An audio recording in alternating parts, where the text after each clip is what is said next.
Warm welcome back to the morning show. It is the morning show Sports with OB Knows. TMS Sports, if you want me to say it like that. But yes, of course, it is a Wednesday and a What's Cooking Wednesday. You probably might have seen what's going on in the kitchen. So yeah, stick around a bit later on. We'll be tasting some of the goodies that have been prepared in the kitchen. But for now, though, we have to bring you into the world of sports, right? And just get you updated with what has been transpiring in the past few hours. Of course, about 7 hours ago, the deadline day, the PSL transfer deadline closed down. The EPL, in fact, football world transfer, the deadline day took place yesterday. So we're going to give you a bit of an update in regards to what has been transpiring there. But also, most importantly, we're chatting all things to do with rugby and cricket. Of course, we do have the SA20 returning onto our screens from tomorrow. So hey, joining us this morning is a journalist who really does do the due diligence in regards to these two sports, and that is none other than Stephen Petit. Good morning, my brother. How are you? I'm good, thanks yourself. Yeah, good, thank you. I mean, thank you so much for coming through. I mean, I wanted to start, I know like we're all going to talk about rugby and cricket, but the big news, of course, has been happening the past few hours. I did mention the transfer deadline day happened. What are your thoughts on what we've seen? I mean, coming from a context of Chelsea, first and foremost, I mean, they've splurged out a new player, Enzo Fernandez, coming in there, 103 million euros, a transfer, what I'm looking for is the biggest transfer in English Premier League history. What are your thoughts in regards to these transfers? I just can't believe what Chelsea's done, and I can't believe how they've gone about it. I mean, I think they spent well over £360 million. Yeah, true. You know, just in this window alone. And I think what's been very interesting is to see the length of contracts that they've been handing out as well. Yeah. I mean, Enzo Fernandez is signed, I think, to 2031. It's an 8-year contract. All the contracts they seem to be handing out very long term, 2027, 2028. These seem to be sort of the standard contracts Chelsea are giving. It'll be interesting to see what happens with financial fair play. I think that's what's on everybody's mind. They're sort of looking at it and thinking, how can you spend 360, 70 million pounds in one transfer or two transfer windows? Yeah, I mean, it's just been ridiculous. I mean, every single day we've been waking up to a new Chelsea transfer. Yeah. So yeah, I can't believe they actually got the Enzo Fernandez deal over the line last night. I don't think the club, Chelsea itself hasn't announced it yet, but Benfica confirming it. So yeah, I mean, well over 100 million pounds for him, it's quite a lot of money, because you also consider the fact that we only saw this guy in the World Cup. Well, we saw most of him in the World Cup, unlike in the Champions League, where he showed his qualities. But do you think Chelsea are sort of like building towards the future? I mean, they've got Mudryk in there as well, who signed about an 8-year deal as well. Is this like a future buy for Chelsea going forward? Yeah, I think there obviously definitely seems to be a plan. They've gone after some, and this is quite interesting. It's not necessarily been massive sort of superstars. As you say, Enzo Fernandez, a year ago we would have been gobsmacked at this sort of transfer. Christopher Nkunku coming in, for example. They very much are building a very young side, very much a sort of a spine in that team. It's interesting because Graham Potter hasn't had the best of times, but he's certainly been back from a financial point of view. I'm not sure. I'd like to think these are all sort of his signings, but you sort of wonder how much of it is sort of the Chelsea project and the Graham Potter project. It's a lot of financial backing, but they're going to need results sooner rather than later to try and back it up. It is a lot of money that has been spent by Chelsea. But hey, that's not the only thing that we're going to be talking about in regards to transfer deadline day. Of course, in the PSL, there was a couple of signings that were made, well, not just in deadline day, but throughout January. And of course, we've got a couple of the transfers just to round it up for you, to show you exactly what transpired, not only yesterday, but throughout the transfer window in the PSL. And we've got, of course, some of the signings that have been made in the PSL January transfer window. Of course, we saw Mthokozi Sidube, a free agent, going to Royal AM after being released by Orlando Pirates. Zakile Lepasa heads to SuperSport United. Of course, this was yesterday's news that the Pirates player Zakile Lepasa joined SuperSport United on loan. You got Bongani Sam as well, who leaves Pirates on loan to join Swallows. Kwame Pepra left quite earlier on in the transfer window. Of course, he's off to Maritzburg United on loan. And then, of course, Lorenzo Godinho coming back to South Africa from HB Koche to play for Cape Town City. And, of course, Pirates making a signing of the Cameroonian international who was out at the FIFA World Cup in Qatar, Soibu Amaru, who's out from Cotton Sport, joins Orlando Pirates. And then Jody February, imprisoned to say the least at Mamelodi Sundowns. Of course, there is quite a lot of goalkeepers that Sundowns have. They was quite struggling to make it into that starting 11. Of course, he's been loaned out to Amazulu. And a signing that was confirmed yesterday, the captain of Amazulu himself, Makehleni Makaula, making the move from Amazulu to Orlando Pirates. And then Ikram Reyners, of course, the man on the screen, on the background there, he's offered to Stellenbosch, returning home after a short stint with Super Sport United. And of course, the signing that everyone is talking about at this present moment is that last one there, Tshepos Kwama Matiti. Yes, indeed, he is back in the PSL. He is going to be playing for Chippa United. So it is quite interesting, interesting transfers that have been made in regards to the DStv Premiership. So hey, do send us your voice notes, do interact in the conversation. Let us know what your thoughts are in regards to the transfers that have been made, not only in the PSL, but also in the English Premier League. But of course, we've got to move on into serious business. The reason why Stefan is here this morning, of course, is to discuss cricket, and the SA20 is back after an 8-day break. Of course, it is one of the tournaments that has brought quite a lot of excitement back into the world of cricket. But Steph, let's come back to the game that we saw, the three-day ODI between South Africa and England. What are some of the positives that you think we can pick out leading into the World Cup? Well, I think it's been a whole different team. At the end of the day, this ODI side has really struggled. We sacrificed that the Australia ODI series, which means that we basically have to win the ODI this afternoon, as well as the next two ODIs against Netherlands, just to qualify for the World Cup. We've never been in this situation, and I think CSA have been so sort of invested in the SA20 that they've almost sort of willing to see us go and have to try and qualify for this ODI World Cup. So this ODI team's not been performing at all, but we've definitely seen a change and a bit of a switch, and it's difficult to sort of get too excited too quickly because obviously this is we've seen this is now Shuki Conrad's second game. He's not even actually the white ball coach moving forward. It will be Rob Walsh when he arrives.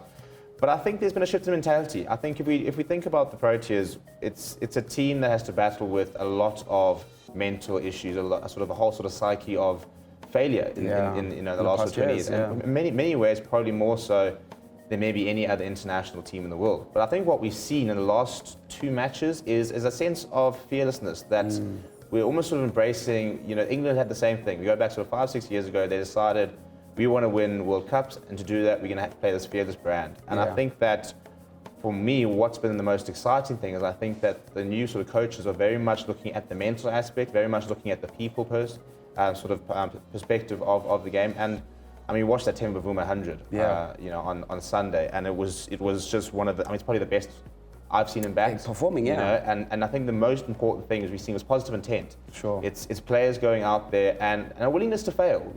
I think that the side is never going to win anything until they are happy to fail. Sure. And everyone expects them to fail. So if you can try and sort of break those shackles off, then that's where we're going to get going. And we know what the talent is. We know we've got the talent in the 100%. Country. We're seeing in the SA20 now. Talent has never been an issue.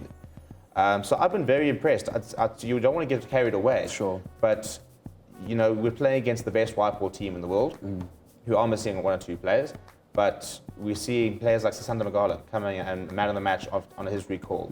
That Temba Bavuma 100. Rassie van der Dussen, who's really struggled in the SA20, come off. David Miller, one of the best white ball players in the world right now. It all seems to be pointing to positive signs. The question is, is this a flash in the pan, or can we actually sustain this sort of this brand of cricket and this style? That's the question. Is it a flash in the pan, or can we maintain this brand of cricket? And my next question, of course, just rounding up before we jump into the SA20, can we really expect, as Enoch Nkwe said, I mean, a couple of weeks ago, actually, I read in the newspaper an article where he actually mentioned that he would like to see South Africa lift the World Cup in India. How much of a possibility is that? Firstly, we need to qualify, of course. First we need to get to India, then But let's say we do get there. Is it wishful thinking to think that we've got a team that could possibly take us all the way? I think that I don't think we'll be there yet. I think that we are looking, and we do need to look at a 4 or 5 year plan.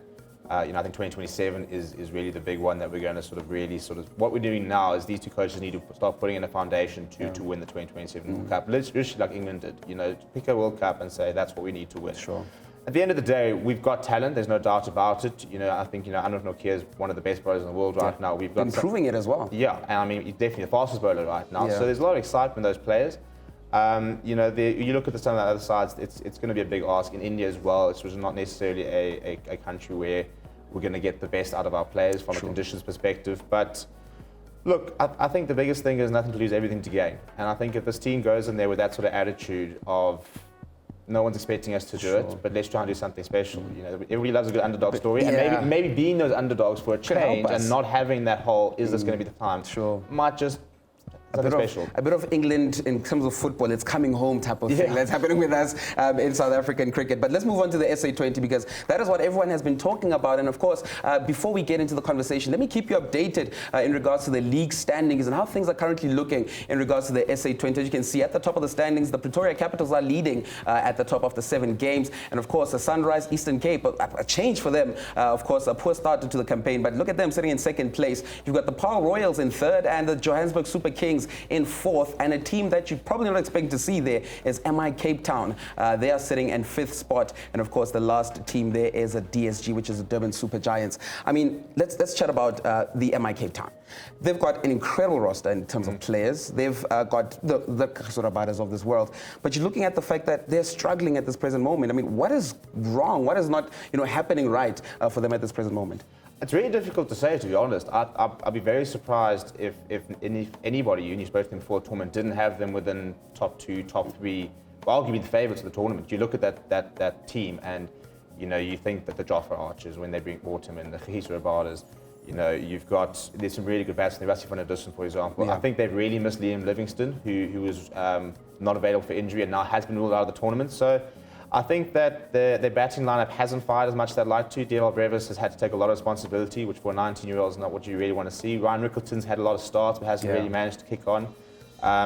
What's been quite interesting, in fact, is that Grant Rulofsson has been a bit of a surprise because he's been the most consistent with the bat. But it's difficult to pinpoint exactly what's going wrong because they've got everything. I am very interested to see how they're going to go now. They've got a couple of new players coming in with the break now. We've had Liam Livingston to confirm he won't be coming back. Tim David's coming in.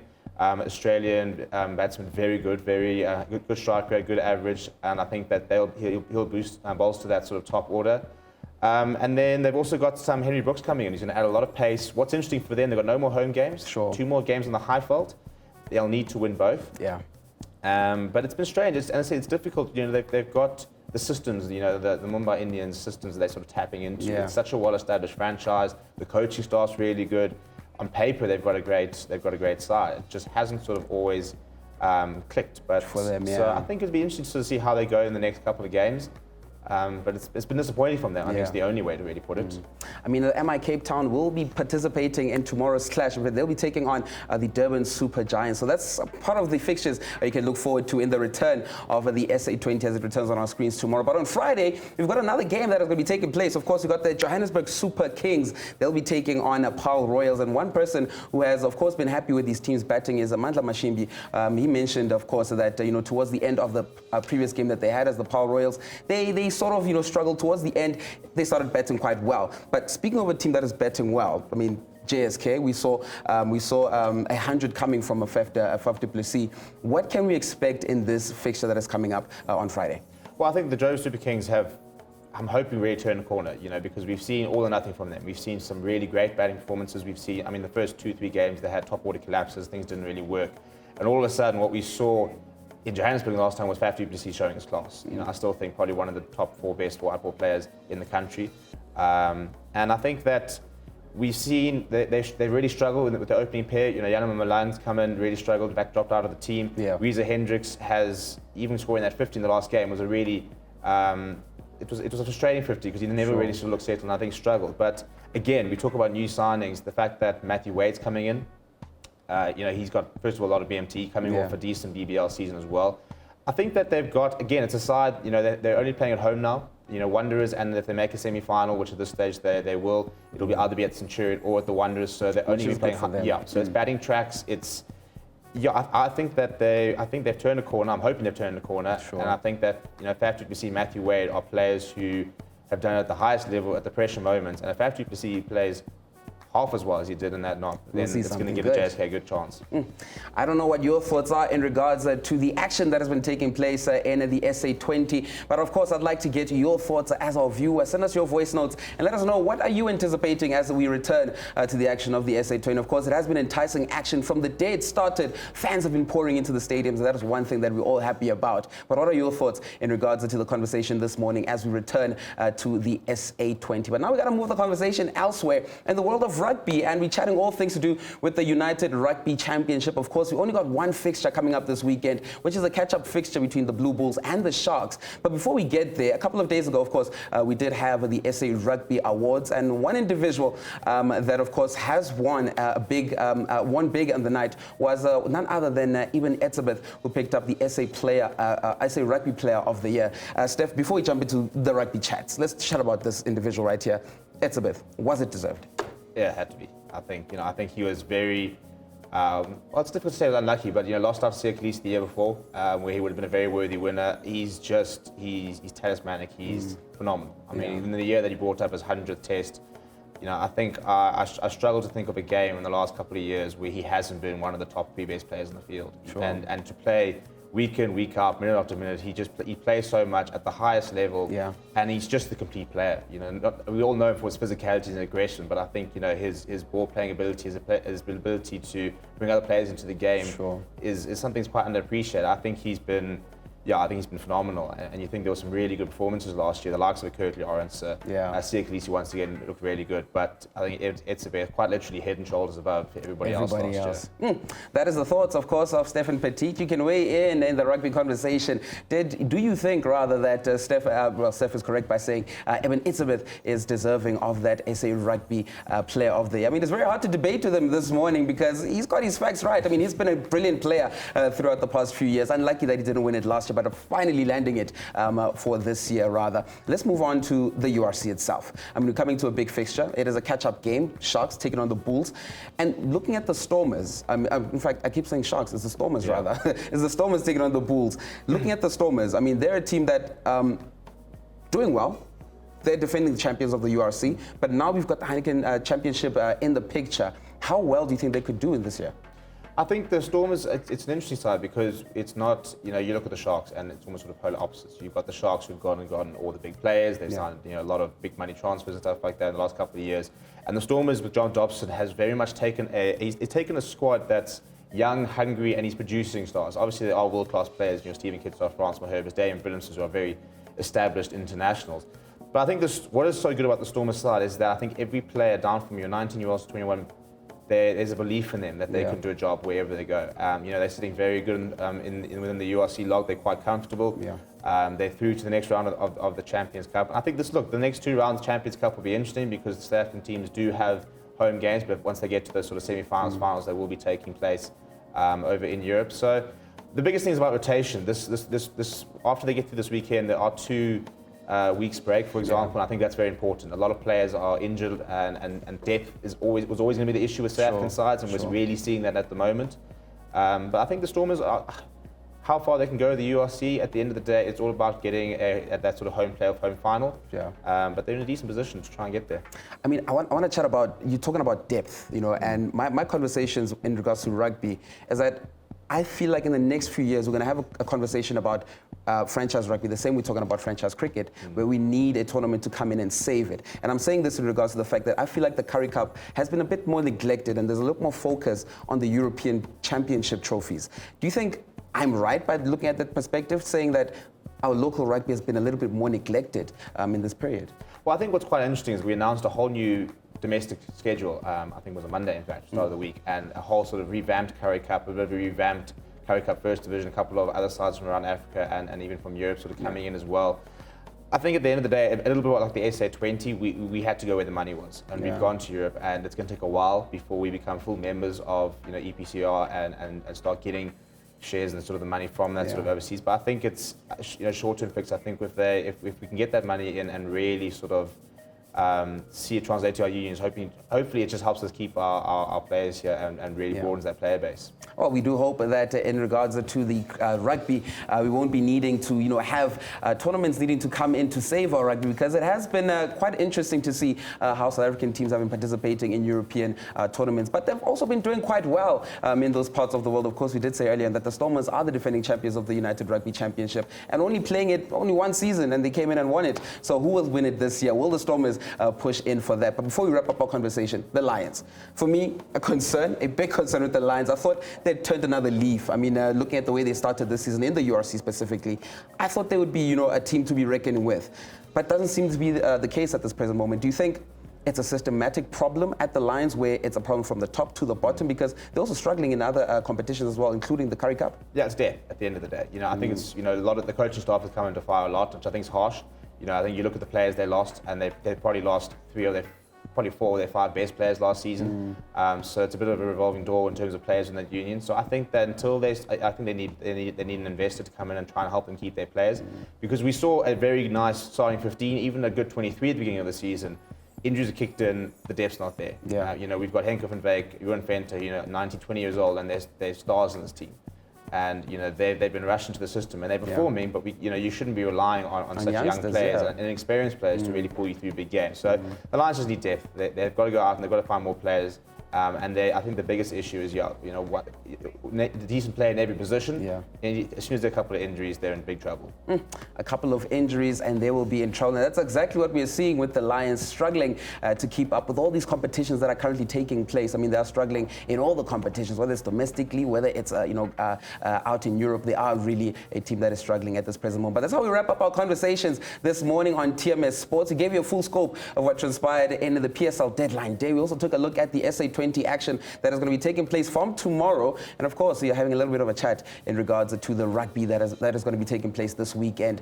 So yeah, man, we're going to keep you updated with a lot more of that on Friday. Stay tuned on DMS, because we'll be having a round table chatting all things to do with PSL football. But for now, that's how we wrap up our conversation with Steph. Thank you so much for joining us, Steph. Thank you very much. And that's how we wrap it up right here on TMS Sports. Loads more coming up on The Morning Show.